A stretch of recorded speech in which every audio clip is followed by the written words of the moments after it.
बिस्मिल्लाहिर्रहमानिर्रहीम। अस्सलाम वालेकुम नाज़रीन, सब तारीफ़ें अल्लाह ताला की पाक ज़ात के लिए जो इस जहान की खालिक, मालिक और परवरदिगार है, और लाखों करोड़ों अरबों खरबों दरूद अल्लाह के आखिरी नबी हज़रत मोहम्मद मुस्तफ़ा सल्लल्लाहु ताला अलैहि वसल्लम पर और आप सल्लल्लाहु ताला अलैहि वसल्लम की आल पर।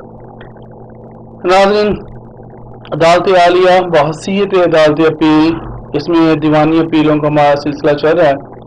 इसमें आज हम लोग कंज्यूमर कोर्ट के किसी भी हुक्म के खिलाफ अदालत आलिया में अपील दायर करना, इसके बारे में जैसा कि आप जानते हैं कि हमारा सिलसिला चल रहा है लीगल ड्राफ्टिंग का, जिसमें हम लोग हाई कोर्ट अदालत आलिया को बतौर अदालत अपील जान रहे हैं।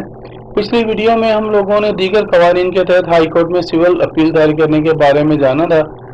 उस वीडियो में हम लोग कंज्यूमर कोर्ट्स के किसी भी फैसले के खिलाफ अदालत आलिया में अपील करने के बारे में नहीं जान पाए थे, तो आज की ये वीडियो इसी सिलसिले से मुतल्लिक है।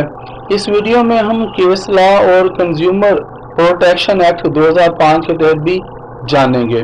तो चलते हैं जाने के लिए। कंज्यूमर प्रोटेक्शन एक्ट 2005 का सेक्शन 3 और ये CLC 2014 उसका सफ़ा नंबर 1454 है। वहाँ पर कंज्यूमर कोर्ट्स के बारे में जो उनके हुक्म के खिलाफ जो अपील दायर की जा सकती है हाई कोर्ट में, वो कुछ इस तरह है। कंज्यूमर कोर्ट के किसी भी हुक्म के खिलाफ अदालत आलिया में यानी कि हाई कोर्ट में अपील दायर की जा सकती है। ताहम कंज्यूमर कोर्ट, जिसको हम लोग सारिफ अदालत भी कहते हैं, इसके सिर्फ फाइनल आर्डर के खिलाफ अपील जो है वो हाई कोर्ट में हो सकती है।